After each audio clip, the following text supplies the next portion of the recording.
Bonjour tout le monde. Bienvenue à tous et à toutes et merci de nous rejoindre aujourd'hui pour cette séance de formation. Avant de commencer, je tiens à souligner que nous nous trouvons sur le territoire traditionnel non cédé de la nation Anishinaabe algonquine.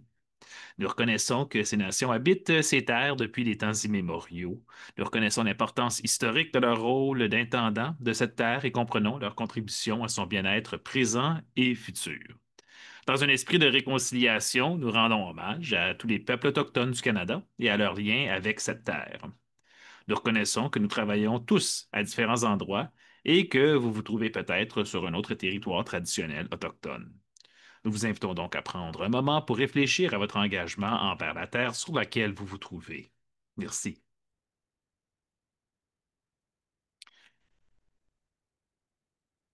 Je vous souhaite par la suite la bienvenue. Merci encore d'être là. Moi, c'est Marc-Alexandre Ladouceur. Je suis spécialiste en éducation média chez Média. Je m'exprime aujourd'hui au nom de Pensée Cybersécurité ainsi que d'Abilomédia. Dans cette première instance, pour Pensée Cybersécurité, on parle de la campagne de sensibilisation du gouvernement du Canada qui aide les Canadiennes et les Canadiens à demeurer en sécurité en ligne. Nous sommes fiers de travailler avec le Réseau canadien pour la prévention des mauvais traitements des aînés et la prévention de la maltraitance des aînés de l'Ontario pour cet atelier. Ensemble, nous aidons Canadiennes et Canadiens de tous les âges et de tous les horizons à renforcer leurs compétences numériques et leur confiance pour demeurer sécuritaires en ligne. Les menaces en ligne peuvent sembler complexes, mais la sécurité commence vraiment par des petits gestes quotidiens. C'est pourquoi les partenariats comme celui-ci sont importants. Ils réunissent l'expertise de différentes organisations afin de donner aux Canadiennes et aux Canadiens les outils et les connaissances nécessaires pour se protéger en ligne. Pendant la session d'aujourd'hui, si vous avez des questions, je vous invite à les partager soit dans la section questions-réponses ou dans la boîte de discussion, le chat, le clavardage, etc. Et puis, si au moment où la question est posée, je trouve que c'est très, très pertinent par rapport au matériel que nous discutons, j'y répondrai immédiatement. Si je sais que ça s'en vient plus tard, la réponse, je noterai que ça s'en vient plus tard. Et si jamais je vois que c'est une grande curiosité que nous avons, mais que c'est peut-être pas en rapport direct avec la présentation, ne vous inquiétez pas, ça va quand même me faire plaisir d'y répondre, mais je l'adresserai sûrement à la fin de la présentation. Avant d'embarquer dans la présentation, j'aimerais aussi inviter Pensée Cybersécurité à partager une merveilleuse vidéo qu'ils ont produite cette année qui s'en vient maintenant.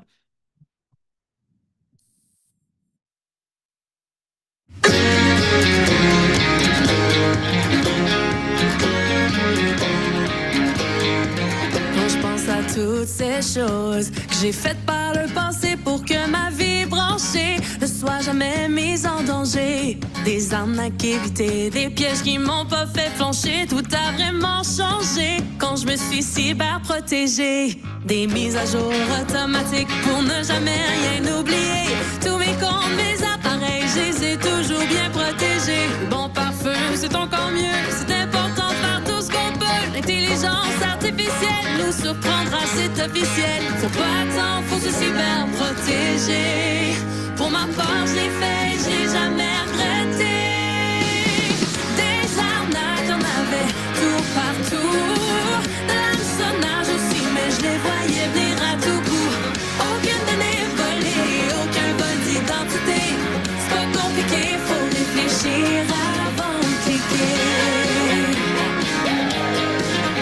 Réfléchir avant de cliquer. Maintenant que les années ont passé, je suis fière et je ne regrette rien. Mes réflexes en cybersécurité ont tenu chemin.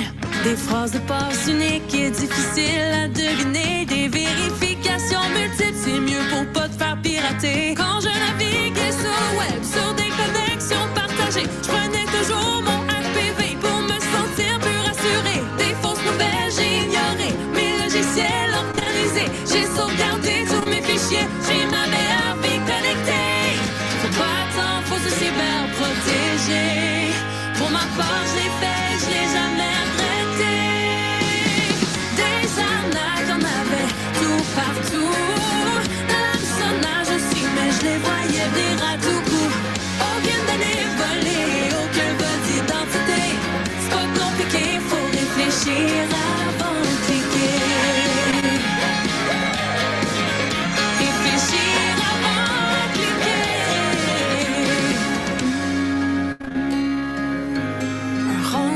manger si elle a tenté de me faire chanter. Mais ce sont mes copies qui m'ont sauvée. Je partage tous mes trucs et non, je garde pas tout ça pour moi. Je montre à tout mon monde comment faire et puis pourquoi. Je suis tellement fière d'avoir vu d'avance les cyber-risques et toutes ses conséquences. On peut surfer en toute tranquillité quand on met la sécurité toujours en premier.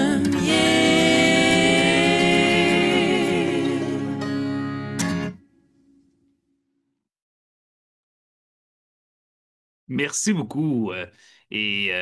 Sans plus tarder, je vais maintenant partager mon écran pour pouvoir embarquer dans le matériel qui marque la session d'aujourd'hui. Si je le fais encore une troisième fois, c'est pour vous souhaiter la bienvenue et qu'on le sente vraiment complètement la bienvenue à l'atelier aujourd'hui qui va vous guider, pardon, dans votre recherche d'informations. On va avoir le temps, comme j'ai dit, pour les questions à la fin, mais vraiment, si vous en avez, je vous encourage. J'adore le dynamisme des questions. Comme on est en mode webinaire, ça se peut que je les lise à voix haute afin de donner le contexte aux réponses.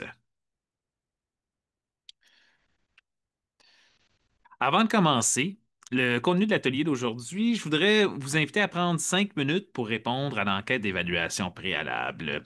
Ce sont des sondages qui aident l'équipe d'Habilo Média à mieux comprendre si les ateliers réussissent, à soutenir les connaissances, les compétences et la confiance des participantes et participants, c'est-à-dire vous, dans le domaine numérique. L'enquête est destinée à évaluer le programme et non pas les participantes-participants. C'est vraiment pas une question de bonne ou de mauvaise réponse. C'est vraiment pas grave non plus si vous ne possédez pas les compétences demandées dans l'enquête.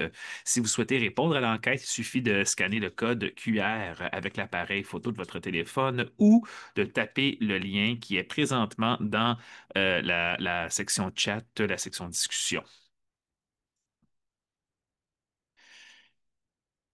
Pour ceux qui ont choisi de participer à l'enquête, je prends un instant pour lentement introduire la matière d'aujourd'hui. Je ne veux pas que vous sentiez comme on déséquilibre votre occasion. Et pour ce, je vais demander qu'est-ce que euh, excusez-moi, je reprends. Qu'est-ce que vous espériez apprendre de l'atelier? On n'a pas besoin nécessairement de le mettre dans le chat, quoique si vous le faites, bravo, ça va m'aider aussi. Mais quelle sorte d'informations cherchez-vous en ligne? Quelles sont les informations que vous avez du mal à trouver? Et que voudriez-vous apprendre sur la manière de chercher de l'information en ligne? L'Internet, c'est une source incroyable d'informations et ça ne fait qu'aller de plus en plus vite et de plus en plus loin. Presque tout ce que vous voulez savoir ou avez besoin de savoir s'y trouve sous une forme ou une autre. Le problème, c'est qu'il y a tellement d'informations que c'est peut-être difficile de trouver ce que vous cherchez. Il peut également être difficile de savoir si oui ou non vous pouvez faire confiance aux résultats de votre recherche. La bonne nouvelle, par contre, vous pouvez apprendre des étapes simples qui vont simplifier vos recherches. À la fin de l'atelier, notre but, c'est que vous sachiez trouver de l'information avec les moteurs de recherche comme Google, que vous pouvez utiliser différentes sources d'information comme Wikipédia, que vous pouvez évaluer si ce que vous trouvez sur les réseaux sociaux et les sites comme YouTube est fiable et de choisir les meilleures ressources en ligne en fonction de l'information que vous avez cherchée. En ligne, 4 types de ressources nous permettent de trouver de l'information. D'abord, il y a les moteurs de recherche comme Google, comme DuckDuckGo. Puis, il y a les réseaux sociaux comme Facebook. Puis, il y a les sites de partage comme YouTube ou Pinterest. Finalement, il y a les encyclopédies, facile à dire, encyclopédies, voilà, comme Wikipédia. Les moteurs de recherche comme Google, Bing, DuckDuckGo sont généralement la première étape lorsque vous cherchez de l'information en ligne. Mais ça ne devrait pas être votre seule source. En effet, les résultats qui s'affichent ne sont pas organisés nécessairement selon leur fiabilité et leur précision, mais triés selon leur pertinence par rapport à votre question. Parfois, les résultats que Google pense être les plus pertinents est peut-être erroné ou trompeur. Par exemple, le meilleur résultat pour la question Qui a construit Stonehenge? C'est un lien vers un article pertinent, mais dont la partie mise en évidence décrit encore une vieille théorie erronée. En outre, les premiers résultats pour chaque recherche sont souvent des annonces publicitaires. Les annonceurs ont donc payé Google pour se trouver dans les meilleurs résultats. La question posée au moteur de recherche joue énormément sur la réponse obtenue aussi. Même une petite différence dans la question peut tout changer. Si vous tapez combien y a-t-il de couleurs, la première réponse est 10 millions. Prenons un instant, 10 millions. Mais si vous tapez combien y a-t-il de couleurs dans un arc-en-ciel, la réponse est 7. N'utilisez pas Google comme un moyen d'obtenir une réponse unique.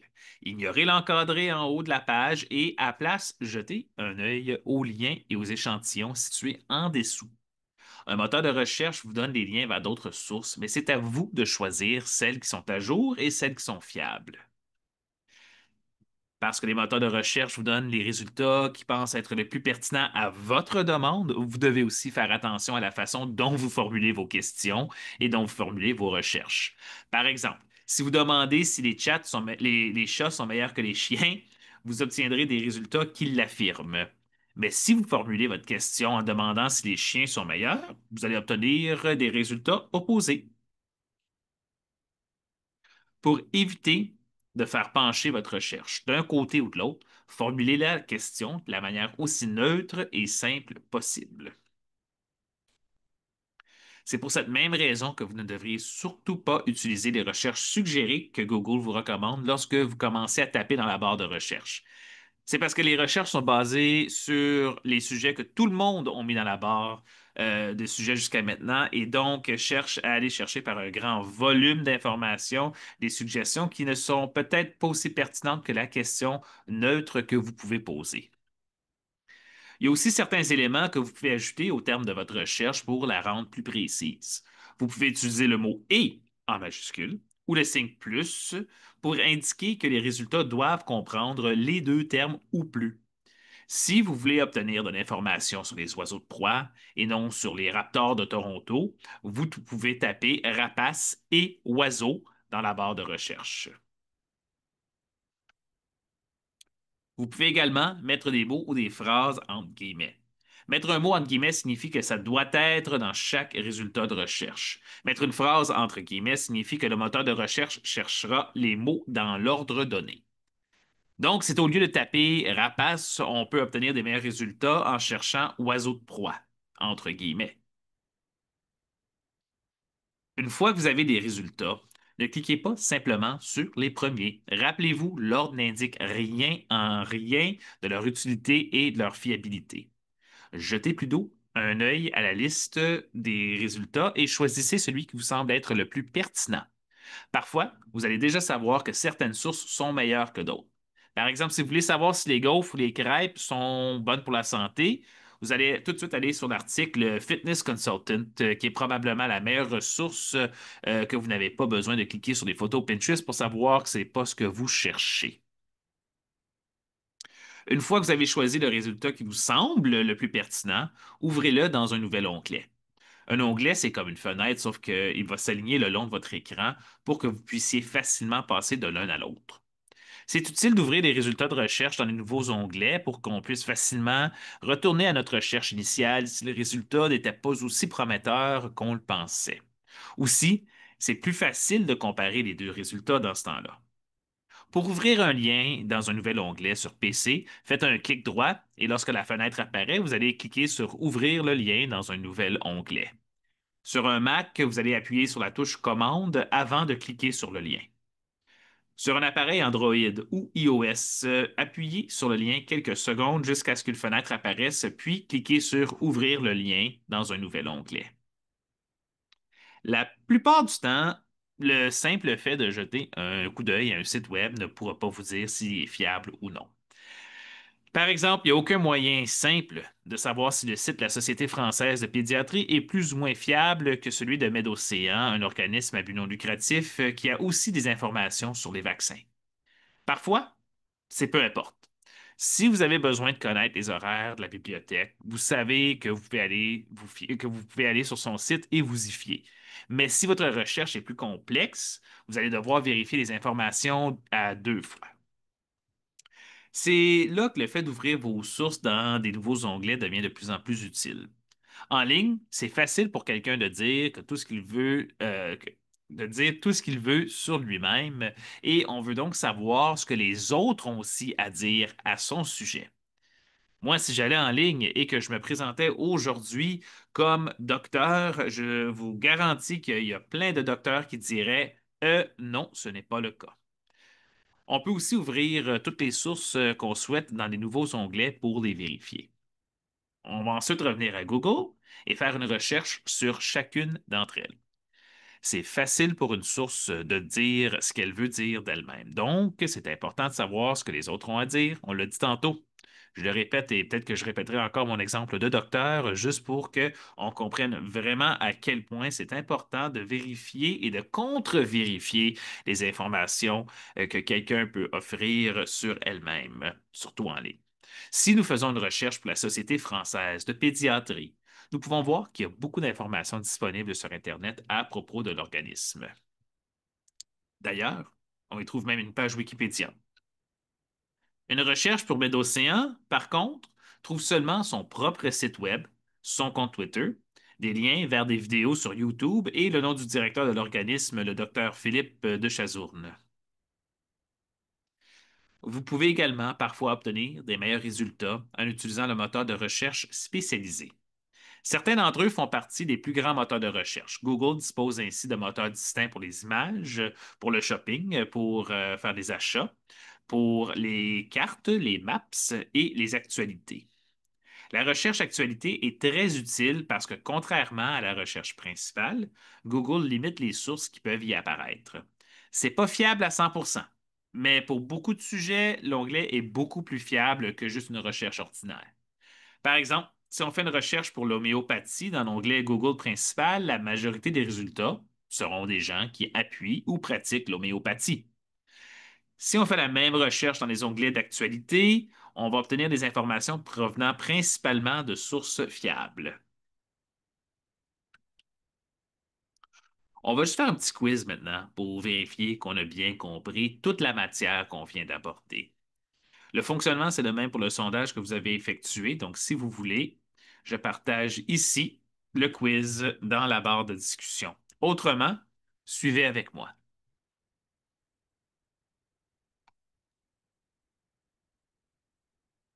OK. Pourquoi faut-il faire attention aux suggestions qui apparaissent dans le champ de recherche? Est-ce que c'est A, ce sont ceux que Google a choisis pour vous? B, ils sont conçus pour vous diriger vers des sites web particuliers? C, ce sont ceux que Google pense que vous recherchez? Ou D, ils sont basés sur les recherches effectuées par d'autres personnes? Je prends un petit instant. Si j'avais une musique Jeopardy, j'en profiterais. Ta, ta, ta, ta. Et voilà. La saisie semi-automatique se base sur ce que d'autres personnes ayant saisi la même chose que vous ont fini par chercher. C'est important parce qu'obtenir des bonnes informations de Google dépend beaucoup de la formulation de la bonne question. En parlant de questions, voici la prochaine. Lorsque quelque chose apparaît en tête des résultats de Google, ça signifie que Google considère qu'il s'agit du résultat le plus fiable, du résultat le plus pertinent, du résultat le plus récent ou tous ces résultats. Les moteurs de recherche comme Google classent les résultats en fonction de leur pertinence par rapport à votre recherche. Ça signifie que le premier résultat n'est pas donc forcément le plus fiable. Prochaine question. Pourquoi l'onglet d'actualité est-il plus fiable que la recherche Google principale? Est-ce que c'est A, il n'affiche que les résultats les plus récents? B, il limite la recherche aux sources fiables? C, il limite la recherche aux sources les plus fiables? Ou D, il limite la recherche aux journaux et aux chaînes d'information? OK. Je pense que c'est un petit peu truqué comme question ici. B et C semblent se ressembler énormément. Donc, on va juste y aller. Je vous le donne, c'est C, c'est le plus fiable. C'est pas nécessairement que on va aller chercher toutes les sources scientifiques comme les sources les plus euh, pertinentes, comme on disait tantôt, mais l'utilisation de plus ici est utilisée, je pense, pour mettre l'emphase sur la grande fiabilité de l'actualité autour d'une certaine information. C'est pas parfait, mais comme il se limite principalement à ces sources fiables-là, vous allez obtenir généralement des meilleurs résultats. Prochaine question, quel est le meilleur moyen de savoir si un site web est une source fiable? Est-ce que A, on va vérifier si le site web est un point .org? B, on va lire la page à propos de nous? C, faire une recherche sur cette page ou sur cette organisation? Ou D, vérifier s'il contient des publicités ou des fautes d'orthographe? Il n'y a pas grand-chose à découvrir sur une page simplement en la regardant. Ce qu'il faut faire, c'est une recherche et consulter Wikipédia pour voir s'il existe des preuves de sa fiabilité. OK, on va mettre au défi tout ce qu'on a appris jusqu'à maintenant. En vous servant des éléments qu'on vient d'aborder, on va trouver quel est le meilleur moyen de soigner une piqûre de moustique. Aux participants d'aujourd'hui, je vous invite à participer au fur et à mesure. Donc, qu'est-ce que la meilleure façon de soigner une piqûre de moustique? Comment est-ce qu'on va savoir si la source que j'ai trouvée est bonne ou non? Quelle sorte de source ai-je consultée? Était-ce un organisme de bienfaisance? Était-ce un site médical? Peut-être un site gouvernemental comme Santé Canada? Est-ce que je suis allé sur Wikipédia? Est-ce que j'ai vérifié cette source contre ce que les autres avaient à dire? Est-ce que j'ai vérifié l'onglet Actualité? Oh, je vois une super bonne question ici dans le chat et je vais l'adresser immédiatement. On me demande, est-ce que Wikipédia est fiable? Et on me dit merci, mais c'est moi qui vous remercie en fait pour la question. Elle est vraiment bonne. Wikipédia, année après année, dans toutes sortes de recherches, a été démontré comme étant une source plus fiable que la majorité des encyclopédies qui existent parce qu'elle est mise à jour le plus souvent par des experts dans le domaine qui sont aussi là à base volontaire. Mais il faut s'attendre aussi que c'est vrai par rapport à ces sujets les plus populaires. Des sujets moins populaires seront mis à jour moins souvent, ont moins de chances d'être révisés. Donc, si on veut savoir si même la fiabilité de notre page Wikipédia a été mise en jeu, on veut aller dans l'onglet en haut à gauche. Je ne me souviens pas comment il s'appelle en français. En anglais, on va dire talk, donc ça risque d'être discussion. Si on clique sur cet onglet-là, on va voir toutes les modifications qui ont été proposées et pourquoi elles ont été acceptées ou rejetées. En fait, je me fais un jeu de temps en temps d'aller passer du temps sur cet onglet-là juste pour comprendre les processus derrière la production de la page que j'étais en train de lire. C'est quand même l'encyclopédie en ligne la plus connue, Wikipédia.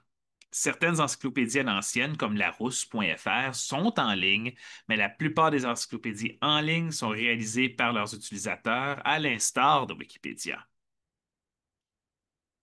C'est utile pour obtenir des informations de base sur des sujets où on ne connaît pas nécessairement grand-chose. Si vous voulez savoir ce que la plupart des gens pensent d'un site web ou d'un groupe, Wikipédia, c'est un bon endroit pour faire ses recherches. Mais le site est moins utile, par exemple, pour les sujets qui se passent à l'instant présent, comme l'actualité, et pour des sujets qui intéressent très peu de gens. Non, mais vraiment, ta question, elle était parfaite pour le suivi. Merci beaucoup. Les articles Wikipédia sont écrits par des bénévoles. La qualité d'un article dépend donc du travail fourni par ceux-ci. Par exemple, l'article sur les raptors de Toronto est beaucoup plus long que celui sur le Linéaraptor, un dinosaure qui est à peu près peu connu. Ça ne veut pas dire que l'article sur le Linéaraptor n'est pas précis, mais qu'il contient beaucoup moins d'informations et que si quelqu'un ajoutait des renseignements erronés, les autres utilisateurs mettraient plus de temps à les repérer et à les modifier. Lorsque les utilisateurs de Wikipédia remarquent une anomalie sur un article mais ne sont pas en mesure de corriger tout de suite, ils vont en avertir les lecteurs en ajoutant un bandeau de maintenance.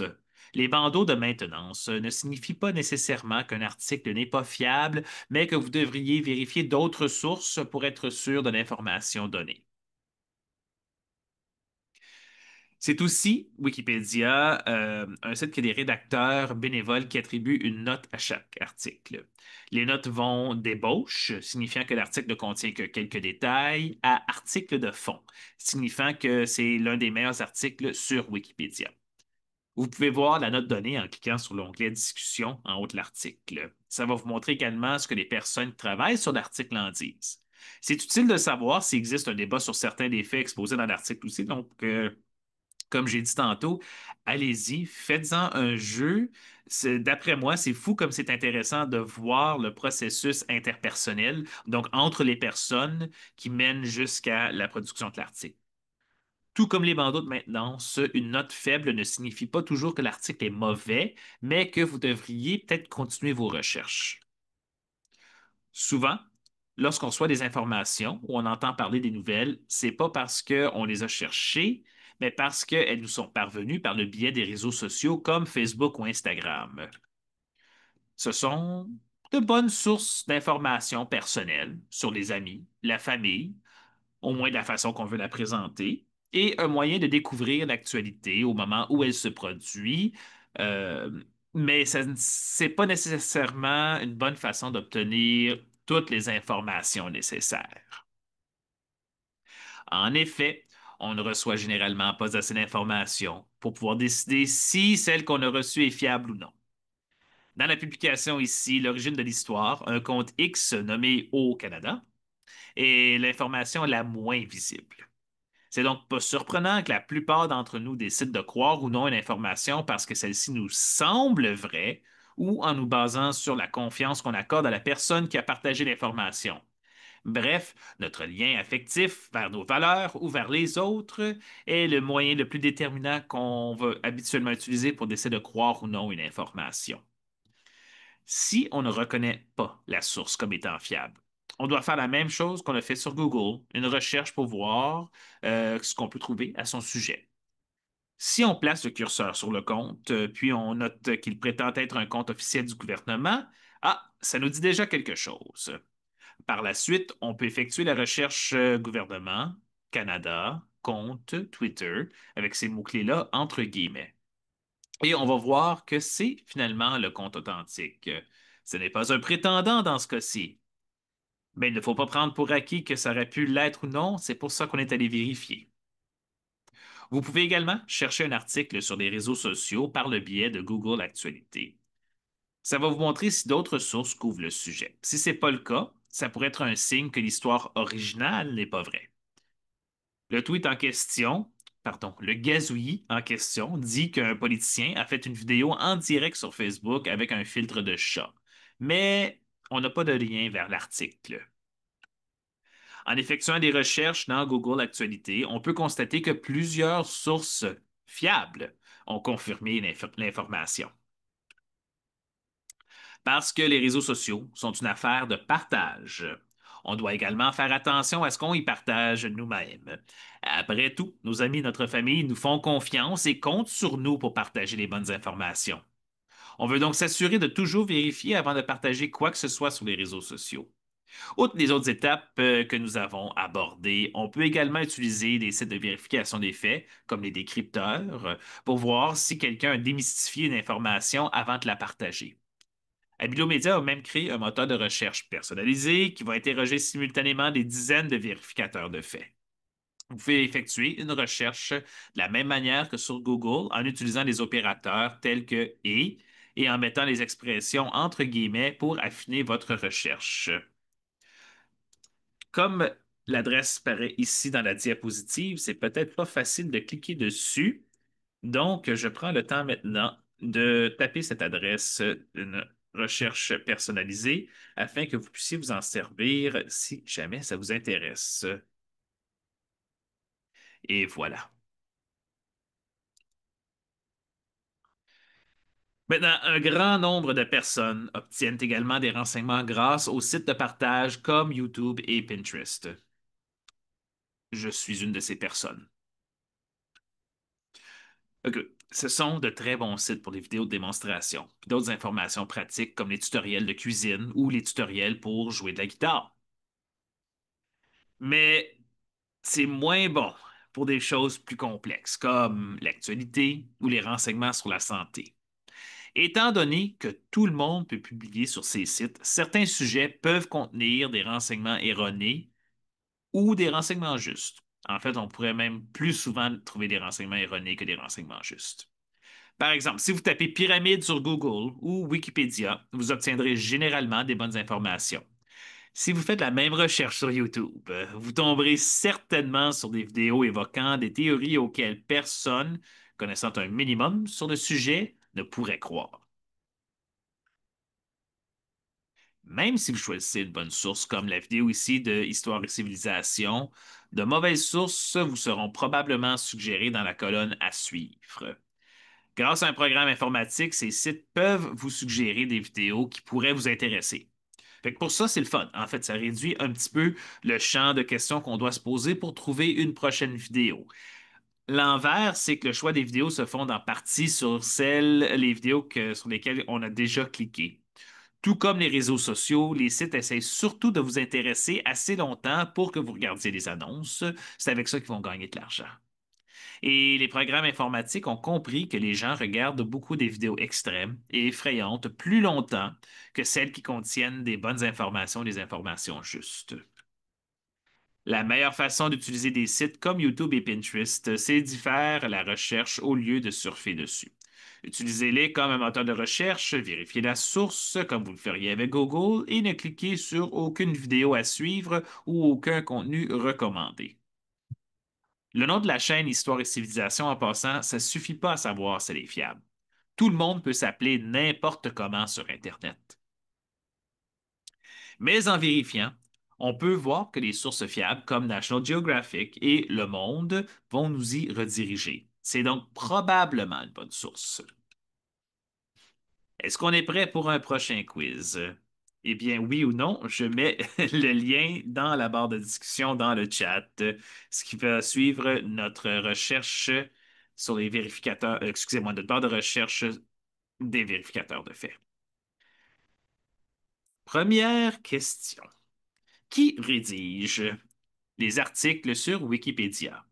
Est-ce que ce sont A, des bénévoles, B, des rédacteurs rémunérés, C, des étudiants universitaires ou D, ils sont tous adaptés à partir d'autres sources? La réponse, c'est les bénévoles. Tout le monde peut écrire ou modifier un article sur Wikipédia, même si certains sont protégés, afin que seules les personnes disposant d'un compte puissent les modifier. Ça signifie que les articles les plus fiables sont généralement ceux sur lesquels travaille le plus grand nombre de personnes afin de garantir leur exactitude. Je me souviens, j'avais des profs qui travaillaient à la bibliothèque à l'Université de Toronto qui étaient fiers de faire partie du cercle Wikipédia, des gens qui y allaient à tous les jours pour chercher des articles dans leur domaine et de les corriger si jamais il y avait eu des modifications inexactes. Prochaine question. Pourquoi devons-nous prendre des mesures supplémentaires pour vérifier tout ce que nous faisons sur Facebook? A. On ne sait pas toujours d'où vient quelque chose. B. On ne sait pas toujours quel âge a quelque chose. C. On fait davantage confiance aux choses lorsque des amis ou des membres de la famille les partagent avec nous. Ou D. Toutes ces réponses, tout cela. Alors, je vois qu'on a des participants dans le chat. Ça me fait tellement plaisir. Merci beaucoup. Quel dynamisme. Alors, c'est vrai. Dans le chat, on avait mis que A était une bonne réponse. En fait, toutes les réponses sont bonnes. C'est pour toutes ces raisons qu'on devrait vérifier tout ce qu'on voit sur les réseaux sociaux et faire preuve d'une prudence particulière avant de partager quoi que ce soit. Quel est le meilleur moyen de savoir, excusez-moi, quel est le moyen le plus rapide de savoir si quelque chose a déjà été réfuté?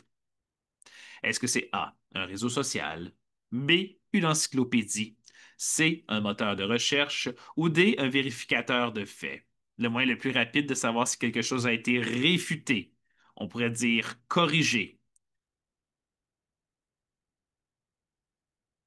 Les vérificateurs de faits, comme ceux qu'on a mis dans le moteur de recherche de Bilomédia, constituent un moyen rapide de savoir si une histoire ou une affirmation a déjà été vérifiée ou réfutée.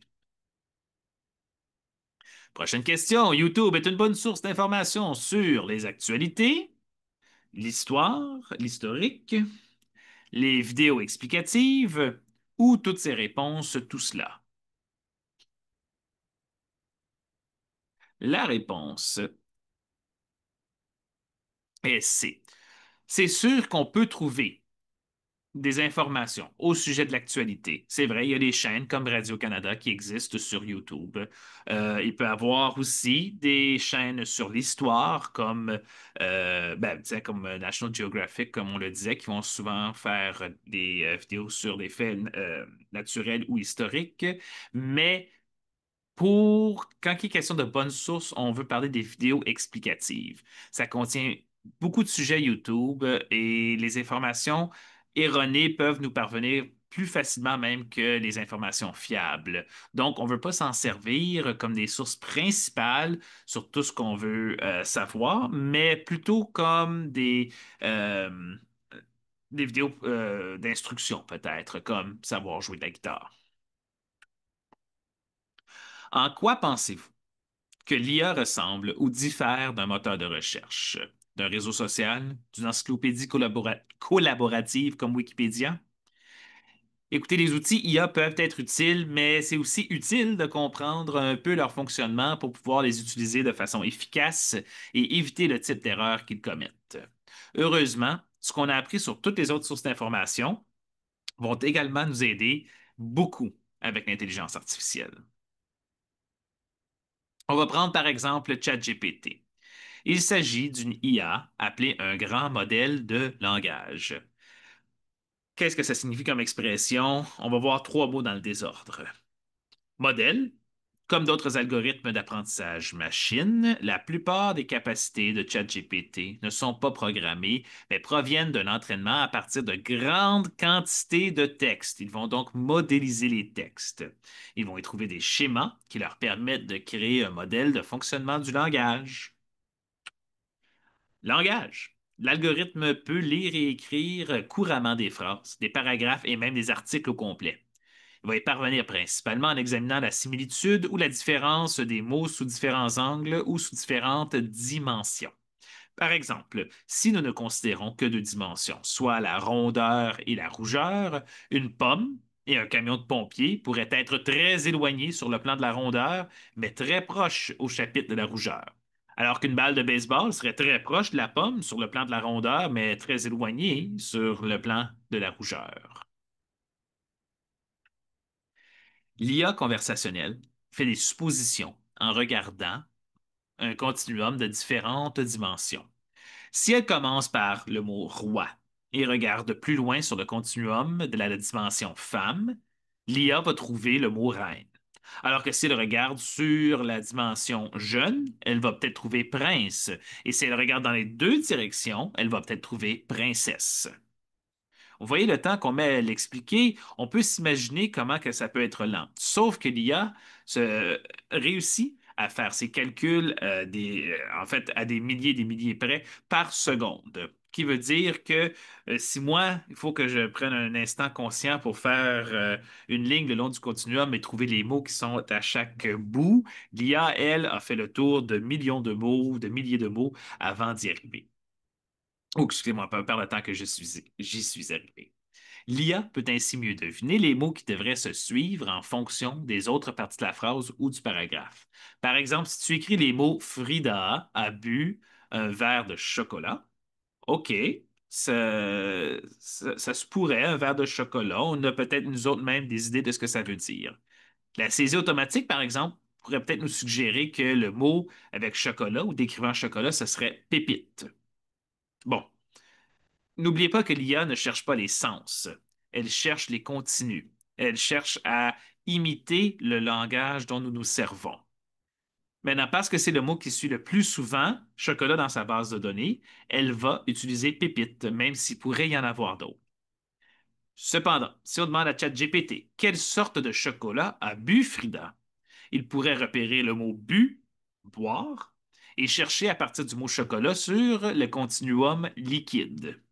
Ah, soudainement, on va constater que le mot le plus proche dans cette direction, c'est lait au chocolat. On va supposer maintenant qu'on commençait par le mot chocolat et qu'on suivait les continuums brun et liquide. Si on ajoute une troisième dimension, qu'on va dire comestible, on va déjà atteindre le point où c'est difficile de représenter sur un graphique visuel les liens et les limites de ce que la plupart des gens peuvent retenir dans leur tête. C'est ce que je disais tout à l'heure. Et voilà. Dans ChatGPT, chaque mot se voit attribuer une valeur dans son maximum de pas une, pas deux, pas trois, mais 96 dimensions. Il effectue plus de 9000 opérations chaque fois qu'il devine un nouveau mot. Il a été entraîné à partir d'un ensemble de données de 500 milliards de mots. C'est grâce à ce type d'échelle que les IA conversationnelles sont capables d'imiter les conversations et le langage réel. Et c'est un petit peu pour ça aussi que d'autres, comme DALL-E, sont capables de créer des images convaincantes. Toutefois, c'est important de se rappeler que l'IA générative fonctionne toujours en faisant des suppositions fondées sur la probabilité et la similarité. La taille de la base d'apprentissage et la complexité des modèles leur permettent de produire un contenu qui on dit fluide. Et si la base d'apprentissage comprend la bonne réponse à ta question, tu peux obtenir des informations exactes. Mais les grands modèles de langage sont également susceptibles aux hallucinations, c'est-à-dire qu'ils parlent avec confiance de choses qui n'existent pas. Heureusement, une grande partie de ce qu'on a appris jusqu'à présent s'applique toujours à l'intelligence artificielle. Comme pour les encyclopédies, vous pouvez obtenir les meilleurs résultats si beaucoup d'autres personnes ont posé la même question. Un auteur a décrit l'utilisation de l'IA comme le fait de puiser dans un sac de mots. Si ce que vous cherchez exactement se trouve dans le jeu d'apprentissage de l'IA, vous allez l'obtenir. Mais si ce n'est pas le cas, vous allez obtenir peut-être une réponse qui semble convaincante, mais qui est trompeuse, même voire fausse. Comme les réseaux sociaux, utilisez-le pour trouver des liens vers des sources fiables. Assurez-vous que les fonctions de recherche sont activées si c'est possible, parce que certains chatbots sont capables d'effectuer une génération augmentée par la recherche, ce qui signifie qu'ils peuvent également chercher des sources sur lesquelles ils n'ont pas été formés en réponse à votre demande nécessairement. Certaines IA, comme Perplexity, vous fournissent automatiquement des liens vers leurs sources. Je l'écris ici parce que ça se prononçait drôlement. Perplexity.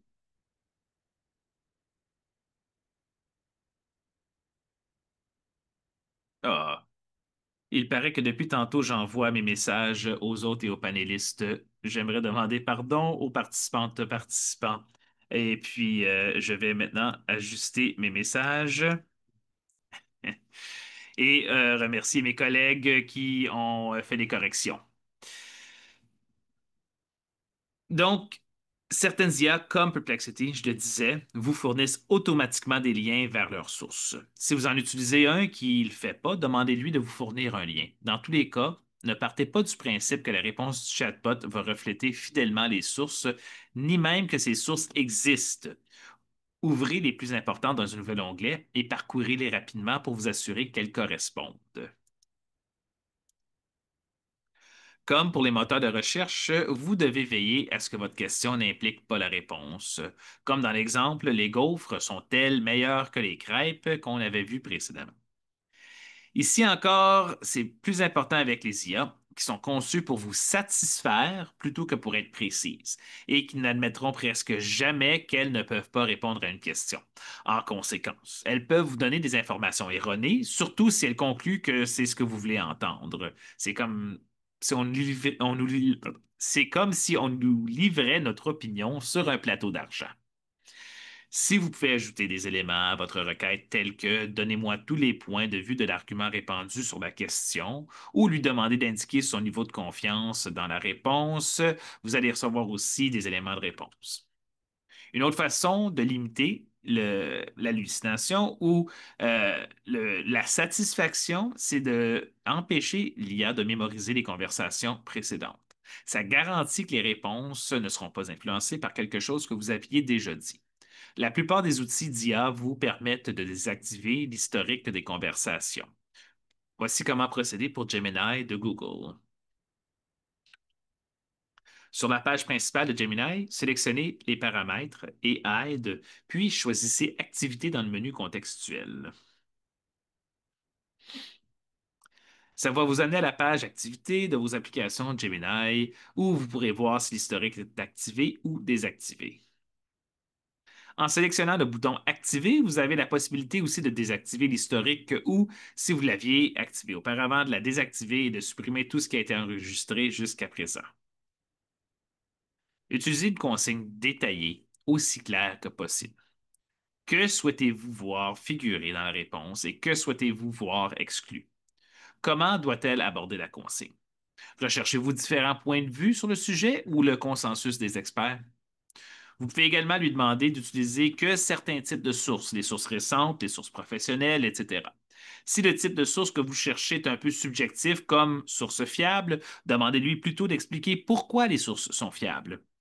David Holtz, un expert en IA à l'Université Columbia, a déclaré que les personnes qui ont le plus de succès avec euh, les, euh, les activités ne sont pas des ingénieurs ou des experts en informatique, mais des personnes qui savent exprimer clairement leurs idées dans un langage courant.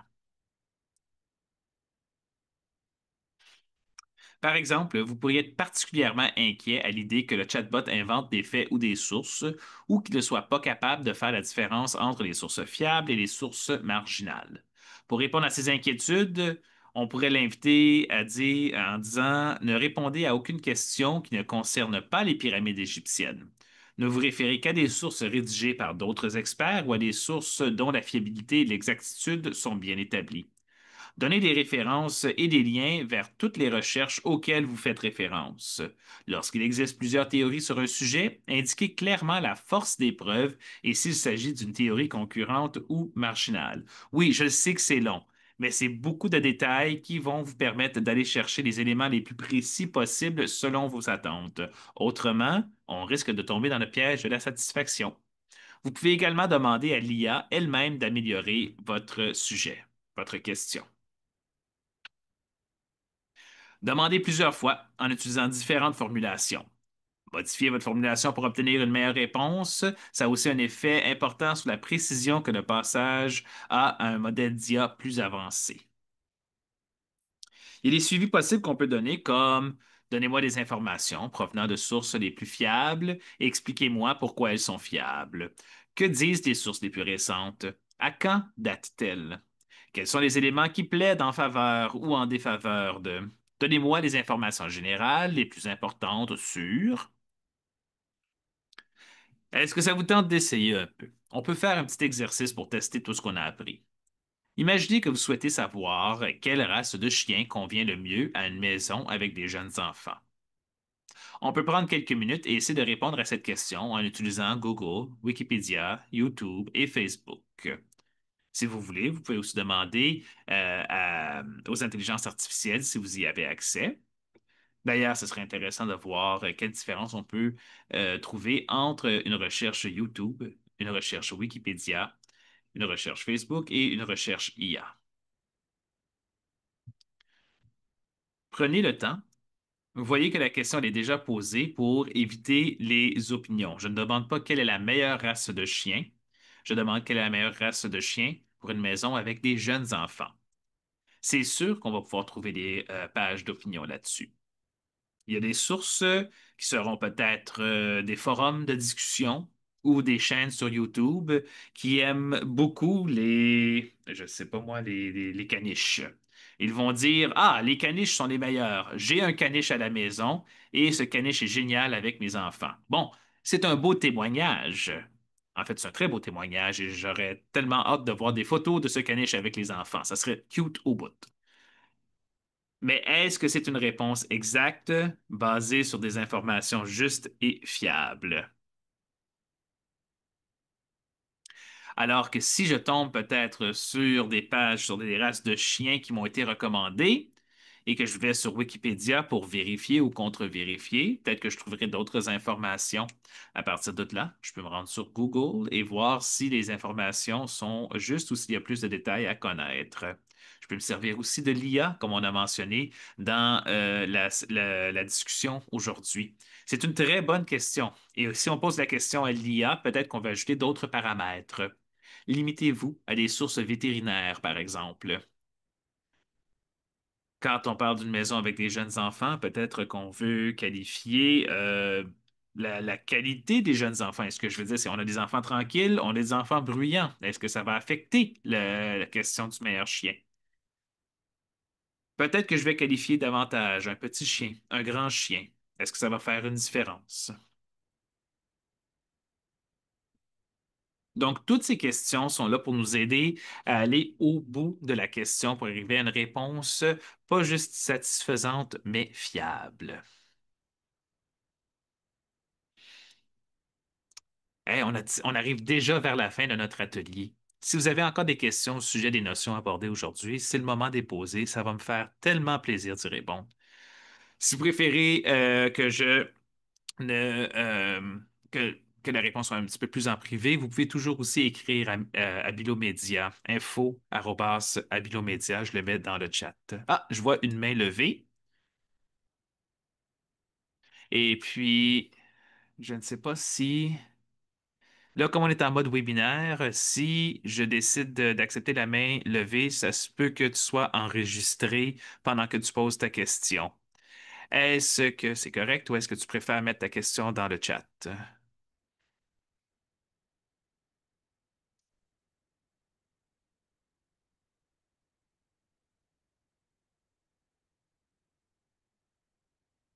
OK. J'ai pas de réponse. En attendant peut-être qu'on tape la réponse, je vais lire une question ici. Est-ce vrai que Wikipédia peut être modifié par n'importe qui?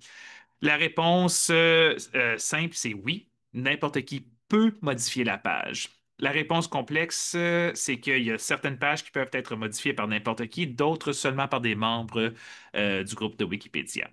La réponse encore un peu plus complexe, c'est que parmi plusieurs interactions, les pages les plus populaires sont souvent surveillées par ses membres afin que les modifications soient rapidement repérées. Si la modification est bonne, si elle est juste, si elle est fiable, on peut l'intégrer. Sinon, on peut aussi, excusez-moi, on peut aussi aller dans la section discussion pour faire justifier sa position sur un changement sur la page Wikipédia. C'est pour ça que c'est tout le temps important de vérifier la page. Je vois que la main est toujours levée. Je vais afficher la question ou la personne posant la question. Oups, non, elle vient de disparaître. OK. Ah, oui, non, oui, oui. OK, excusez-moi, je ris, c'est parce que malheureusement, ma capacité d'accepter la main levée semble un peu limitée.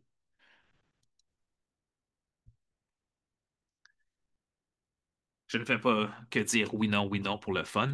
Mais en attendant de voir si on peut fournir une réponse ou si on est capable d'accéder à cette main levée, je vais passer au code QR pour euh, le, excusez-moi, l'enquête post-atelier, qui est de juste savoir à peu près si vous aviez des impressions, est-ce qu'on a répondu conformément à vos impressions, ou si vous avez d'autres questions. C'est la même affaire que tantôt, sauf que c'est comme pour compléter euh, l'ensemble des impressions que vous avez eues. Comme ça, on peut améliorer nos formations dorénavant. J'ai une autre question ici.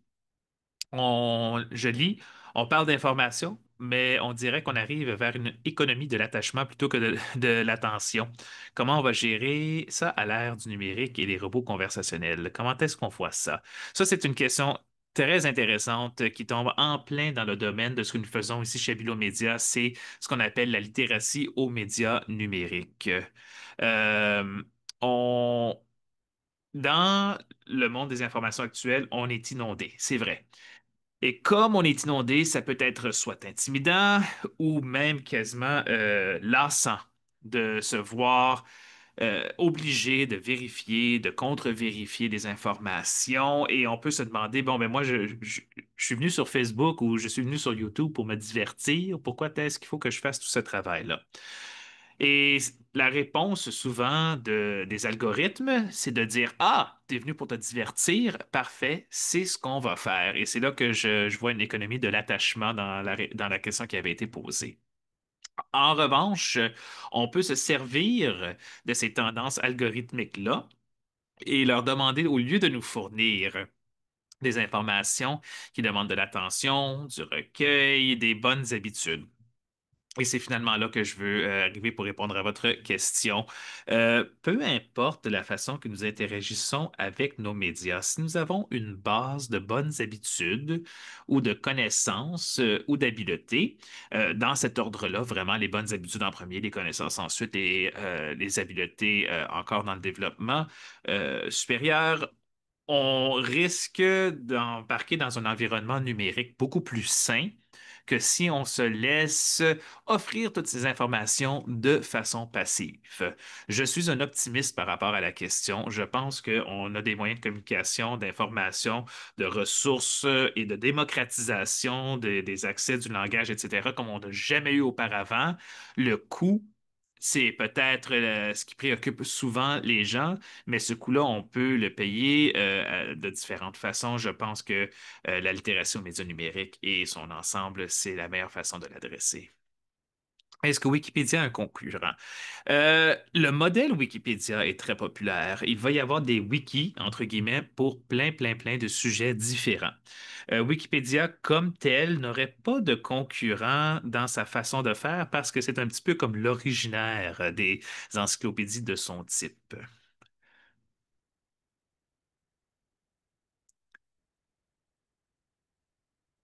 Vraiment des bonnes questions. Je vous remercie. Bon, je vois que comme on arrive à la fin de l'atelier, je ne vois pas d'autres questions paraître à l'écran. Si jamais c'est le cas, excusez-moi, j'écrivais ici. Vous pouvez toujours écrire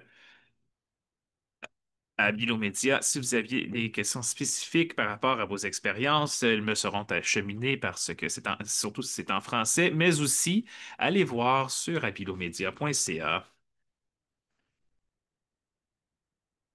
Et vous trouverez toutes sortes d'informations sur les sujets variés. Oui, ce qu'on a discuté aujourd'hui, c'est disponible, mais vous allez trouver des infos, des jeux, des feuilles, des astuces pour les parents, pour les enfants, pour n'importe qui.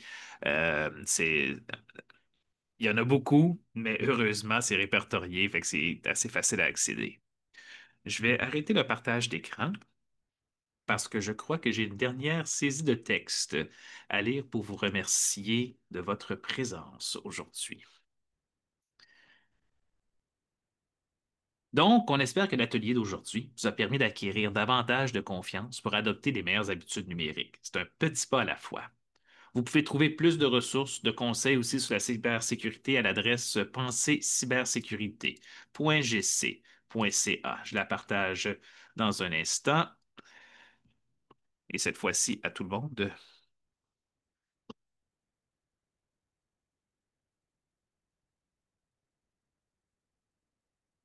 Voilà.